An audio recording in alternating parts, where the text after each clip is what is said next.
Assalamualaikum warahmatullahi wabarakatuh. Salam tegas, salam terukur, lugas, dan tuntas. Apa kabar sobat-sobat yang saat ini mungkin sedang berada di pegunungan atau di ketinggian seperti saya sekarang ini. Alhamdulillah kita bertemu lagi dalam keadaan sehat dan tetap semangat di Sudi Praitno Legal Channel. Kanal YouTube yang diharapkan memberi secuil kontribusi bagi tegaknya hukum dan keadilan di negeri berjuluk negara hukum atau Rechtsstaat ini.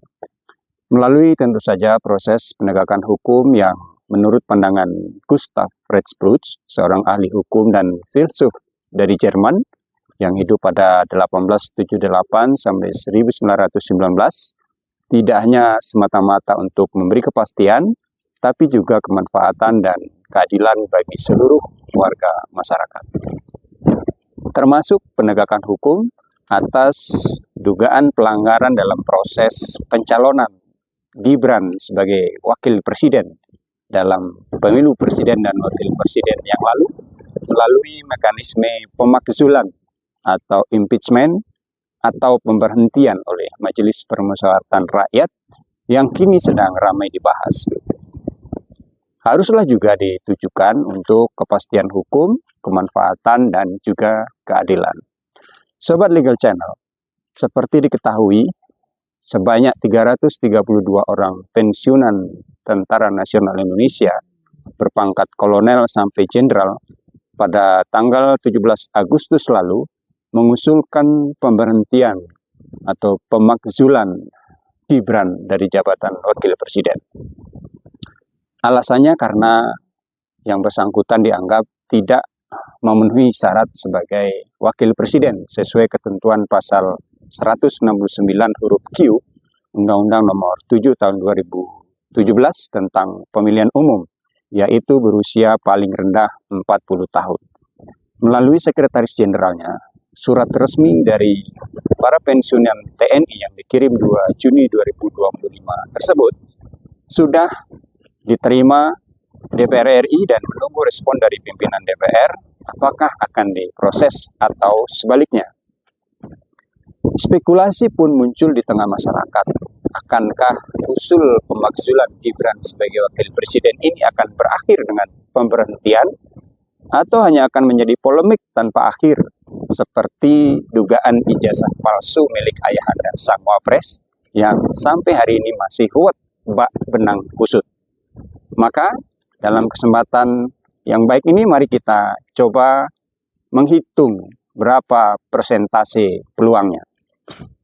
Sobat Legal Channel, untuk bisa memakzulkan atau mengimpeach atau memberhentikan Gibran sebagai wakil presiden harus terpenuhi beberapa alasan konstitusional yang menjadi dasar pemberhentian tersebut sesuai ketentuan pasal 7B ayat 1 Undang-Undang Dasar 1945, yaitu yang pertama, bila yang bersangkutan telah melakukan pelanggaran hukum berupa pengkhianatan terhadap negara, korupsi, penyuapan, tindak pidana berat lainnya, atau perbuatan tercela.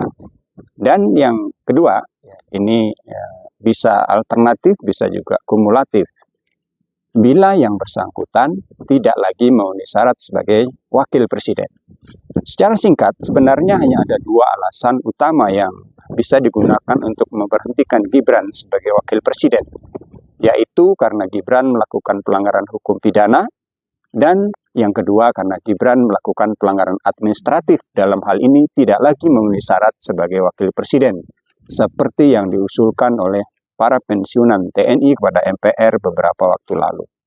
Selain menetapkan alasan, Undang-Undang Dasar 1945 juga mengatur mekanisme yang harus ditempuh untuk dapat memberhentikan Gibran sebagai wakil presiden. Saya membagi mekanisme ini dalam 5 tahapan proses yang masing-masing memiliki bobot persentase sama, yaitu 20%. Karena 20% kali 5 hasilnya adalah 100%. Karena setiap tahap menentukan tahap selanjutnya. Tahap pertama, sidang paripurna DPR yang dihadiri 2/3 anggota DPR yang mengagendakan permintaan DPR kepada Mahkamah Konstitusi untuk memeriksa, mengadili, dan memutus pendapat DPR bahwa Gibran telah melakukan pelanggaran hukum atau tidak lagi memenuhi syarat sebagai wakil presiden. Tahap yang kedua, pengajuan permintaan kepada Mahkamah Konstitusi untuk memeriksa, mengadili, dan memutus pendapat DPR tersebut yang harus didukung oleh sekurang-kurangnya 2/3 anggota DPR yang hadir dalam sidang paripurna yang dihadiri oleh 2/3 anggota DPR tadi.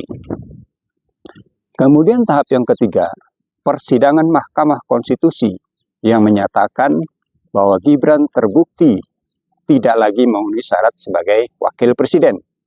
Mengingat yang menjadi alasan dilakukannya pemberhentian terhadap Gibran adalah mengenai pelanggaran administratif. Lalu tahap keempat adalah sidang paripurna DPR untuk meneruskan usul pemberhentian wakil presiden kepada Majelis Permusyawaratan Rakyat. Dan tahap kelima atau yang terakhir, yaitu pengambilan keputusan oleh Majelis Permusyawaratan Rakyat dalam sidang paripurna yang dihadiri oleh sekurang-kurangnya 3/4 dari jumlah anggota MPR dan disetujui oleh sekurang-kurangnya 2/3 dari jumlah anggota MPR yang hadir. Oleh karena masing-masing tahapan proses saling berkaitan dan saling menentukan satu sama lain, maka untuk bisa memberhentikan Gibran sebagai wakil presiden, seluruh tahapan proses tersebut harus dilalui dan diselesaikan dengan benar sebagaimana mestinya. Artinya, bila seluruh tahapan proses berhasil dilalui dan diselesaikan sesuai dengan ketentuan yang berlaku, maka peluang Gibran diberhentikan sebagai wakil presiden adalah 100%. Namun sebaliknya, bila kelima tahapan proses tersebut belum satu pun yang berhasil dilalui, maka dipastikan peluang Gibran untuk bisa diberhentikan sebagai wakil presiden adalah 0%. Nah, sekarang tinggal kita cek saja sudah sampai di mana tahapan proses pemakzulan Gibran saat ini. Saya yakin kita semua pasti sudah tahu jawabannya dan bagaimana kesudahannya. Yang jelas, memakzulkan seseorang sebagai wakil presiden bukanlah pekerjaan yang mudah, meski kemungkinan itu selalu ada, karena membutuhkan alasan yang tepat dan tahapan-tahapan proses yang berat. Terima kasih dan sampai berjumpa lagi. Assalamualaikum warahmatullahi wabarakatuh.